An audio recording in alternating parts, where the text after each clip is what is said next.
ሰላም ጤና ይስጥልን የተወደዳችሁና የተከበራችሁ የጎ ቴሌቪዥን አድማጭ ተመልካቾቻችን እንደምን ቆያችሁን? የዕለተ ማክሰኞ ጥር 19 ቀን 2018 ዓ.ም ሰበርና ወቅታዊ መረጃዎችን ይዘንላችሁ ቀርበናል። ለቻናላችን አዲስ ከሆናችሁ ቻናላችንን ላይክ፣ ሼር፣ ሰብስክራይብ በማድረግ አብራችሁን ቆዩ። የኢትዮጵያ አየር ኃይል ኢትዮጵያውያንን ለመድፈር ለሞከሩ ኃይሎች ሁነኛ መድኃኒት ሆኖ ሀገርን ያጸና ተቋም ነው ሲሉ የኢፌዴሪ ጦር ኃይሎች ጠቅላይ አዛዥ ጠቅላይ ሚኒስትር ዶክተር አብይ አህመድ ተናገሩ። በተያያዘ ዜና የኢፌዴሪ ጦር ኃይሎች ጠቅላይ ኢታማጆር ሹም ፊልድ ማርሻል ብርሃኑ ጁላ የኢፌዴሪ አየር ኃይል ባከናወናቸው የሪፎርም ተግባራት በአይነተኛ የለውጥ መንገድ ላይ ይገኛል ብለዋል። አየር ኃይሉ ለ3 ዓመታት የሰለጠኑ አብራሪዎችን፣ እጩ መኮንኖችና ቴክኒሻኖችንም አስመርቋል። ፊልድ ማርሻል ብርሃኑ ጁላ በምረቃ መርሃ ግብሩ ላይ ባስተላለፉት መልእክት አየር ኃይሉ በየዘመናቱ የሚሸረቡ የጠላት ሴራዎችን ሲያከሽፍ ቆይቷል ብለዋል። ተቋሙ የመፍትሄ አቅጣጫዎችን አስቀምጦ ባከናወናቸው የሪፎርም ተግባራት በስኬት ታጅቦ 9ኛ ዓመቱን ማክበሩንም ጠቁመው ክብረ በዓሉ ያስመለከተን እውነቶች ተወዳዳሪ አቪዬሽን መገንባት መቻላችንን አረጋግጦልናል ነው ያሉት። አየር ኃይሉ ባከናወናቸው የሪፎርም ተግባራት በአይነተኛ የለውጥ መንገድ ላይ ይገኛል ሲሉ ገልጸዋል። የኢፌዴሪ አየር ኃይል ዋና አዛዥ ሌተናል ጀነራል ይርማ መርዳሳ በኩላቸው ተቋሙ የተሰጠውን ተልዕኮ መሰረት በማድረግ በመሰረተ ልማትና በሰው ኃይል ራሱን ሲያበቃ መቆየቱንም አረጋግጠዋል። ኢትዮጵያ ከተባበሩት አረብ ኤምሬትስ የፈረንሳይ ስሪት የሆኑ 20 ሚራዥ 2000 የተባሉ አራተኛው ትውልድ ዘመናዊ ተዋጊ ጀቶችን በቅርቡ ልትረከብ መሆኑን ከአረብ ሚሊተሪ የተገኘው መረጃ ያመላክታል። ኢትዮጵያ ይህንን ዘመናዊ ተዋጊ ጀት የምትረከብ ከሆነ የኢትዮጵያ አየር ኃይልን አቅም በእጅጉ ያጠናክራል ተብሏል። ይህ ጀት ዘርፈ ብዙ ጠቀሜታዎች ያሉት ሲሆን ሚሳኤልና ቦምብን ለመተኮስ እንዲሁም ከጠላት ተኮሰ ሚሳኤልን አየር ላይ ለማክሸፍ ትልቅ ሚናም ይጫወታል ብሏል። ይህንን ጀት ዩክሬንን በቅርቡ ተረክባ የራሽያን KH-101 ክሩዝ ሚሳኤልን ለማክሸፍ ጥቅም ላይ አውላው የነበረ ሲሆን በዚህም 98% ስኬታማ እንደነበረች ተገልጿል። ዓለም አቀፍ የኢትዮጵያ ሴቶች ጥምረት ከጎ ቴሌቪዥን ባለቤትና መስራች የሰላም አምባሳደር ኮርዳዊ ጌታሁን ጋር ተገናኝተው በተለያዩ ጉዳዮች ላይ መክረዋል። በተለይም በውይይቱ መሃል ዓለም አቀፉ የኢትዮጵያ ሴቶች ጥምረት ላደረጉት በጎና ለሀገራቸው ላበረከቱት አስተዋጽኦ በጎ ቲቪና በማዕበል መረጃ ስም የሰላም አምባሳደር ኮርዳዊ ጌታሁን የእውቅና ሽልማት ሰጥተዋቸዋል። ጥምረቱ በተለይ ሰው ሰራሽ አደጋም ሆነ የተፈጥሮ አደጋ በደረሰባቸው ቦታዎች በግንባር በመድረስ ሴቶችና ህጻናት ላይም ድጋፍ በማድረግና በቀጣይ መንግስትም ህብረተሰቡም አብሮ እንዲቆምና በጋራ እንስራ ሲሉ በውይይታቸው ላይ አንስተዋል። በአማራ ክልል የቀድሞ ተዋጊዎችን ለመልሶ ማቀላቀል ክፍያ ከ1 ቢሊዮን ብር በላይ ገንዘብ ወጪ መደረጉ ተገለጸ።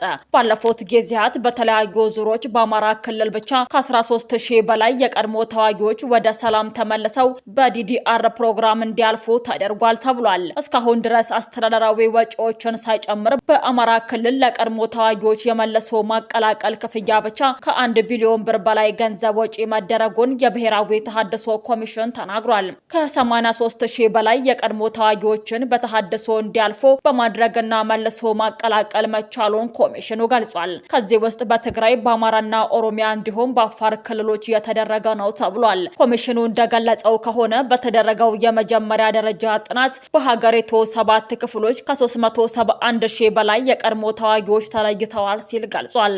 በዚህ ስራ ውስጥ ከመንግስትና ከልማት አጋሮች ተገኝተዋል በተባለ ሀብት ከ10 ቢሊዮን ብር በላይ ወጪ መደረጉን የብሔራዊ ተሃድሶ ኮሚሽን አስታውቋል። በአማራ ክልል በየትኛውም አካባቢ ያሉ ታጣቂዎች የህዝብንና የመንግስትን የሰላም ጥሪ ተቀብለው ትጥቅ እስኪያስረክቡና የተሃድሶ ፕሮግራሙን ተጠቃሚ እንደሆኑ ኮሚሽኑ ጥሪ አቅርቧል። የአማራ ፋኖ ህዝባዊ ድርጅት አፋሕድ ከፍተኛ አመራሮች ከክልሉ መንግስት ጋር ያደረጉትን የሰላም ስምምነት መሰረትን በማድረግ ብሔራዊ ተሃድሶ ኮሚሽን ከፍተኛ የአፋሕድ አመራሮችና አባሎቻቸው ይፋዊ የጦር መሳሪያ ርክክብ እንዲያደርጉ ማድረጉንም ተናግሯል። በመጪው የተሃድሶ ስልጠና እንዲወስዱና በመልሶ ማቀላቀል ሂደት እንዲያልፉ የተደረጉ ስለመሆኑም አያይዞ ገልጿል።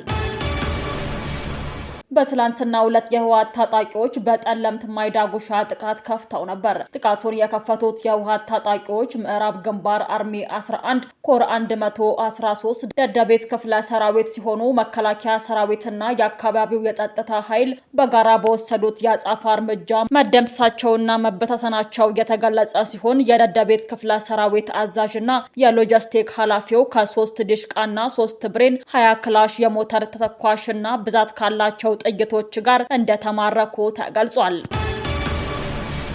ምርጫ ቦርድ የኢሜል ግዴታን ማንሳቱንና አዲስ የቴሌግራም አማራጭን ይፋ ማድረጉ ተገለጸ።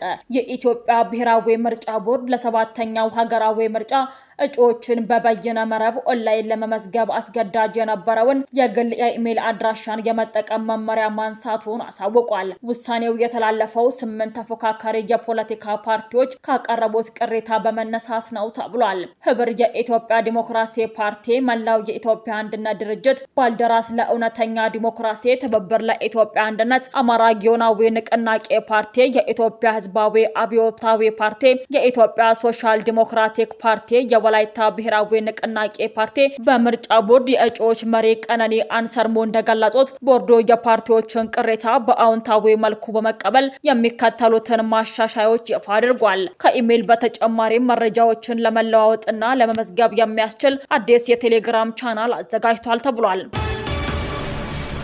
የቻይናው ፕሬዝዳንት ቀኝ እጅ የነበሩት ጀነራል የኒውክሌር ሚስጥር ለአሜሪካ መሸጣቸው ተነገረ።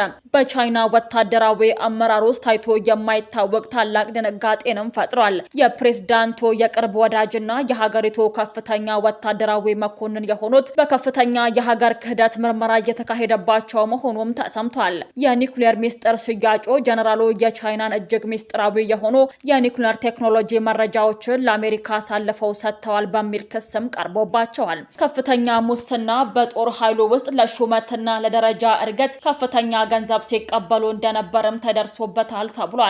የአመራር ክፍተቱ ከጀነራሉ ጋር በመሆን ሌሎች ከፍተኛ መኮንኖችም በቁጥጥር ስር መዋላቸው ተገልጿል። ይህ እርምጃ ቻይና ከአዲሱ የዶናልድ ትራምፕ አስተዳደር ጋር ለምታደርገው የንግድና የደህንነት ንግግር በምትዘጋጅበት ወሳኝ ወቅት የተከሰተ በመሆኑ ዓለምን እያነጋገረም ይገኛል።